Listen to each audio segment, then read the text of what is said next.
দর্শক, নিরবিচ্ছিন্ন গ্যাস সংযোগ নিশ্চিত সহ ৩ দফা দাবিতে অবস্থান ও গেট মিটিং কর্মসূচি পালন করছেন সিলেটের শাহজালাল সার কারখানার শ্রমিক কর্মচারীরা। সেখানে আছেন প্রতিনিধি কামরুল ইসলাম মাহি। বিস্তারিত জানতে সরাসরি যুক্ত হচ্ছি তার সঙ্গে।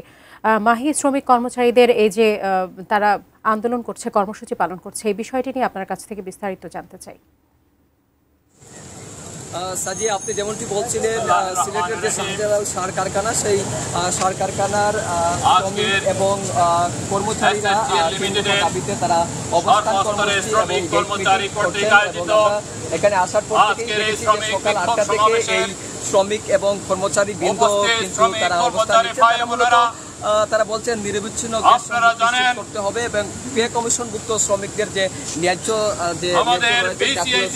যে মজুরি কমিশন 5% প্রণোদনা এবং 15% বিশেষ এবং শ্রমিক কর্মচারীদের দ্রুত প্রমোশন, উচ্চতর বেতন এবং যে লাভ গ্রান্ট বাস্তবায়ন যেটি রয়েছে সেটি আসলে তারা দাবি করছেন।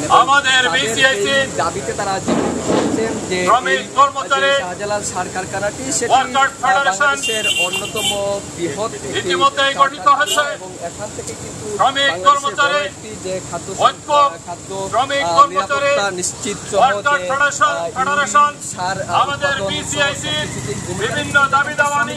তারা আসলে সবসময় অবহেলিত থাকেন, সেই বিষয়টি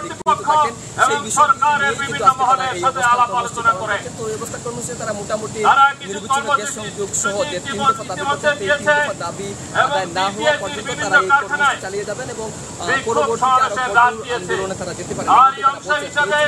সিলেটের কারখানার শ্রমিক কর্মচারীদের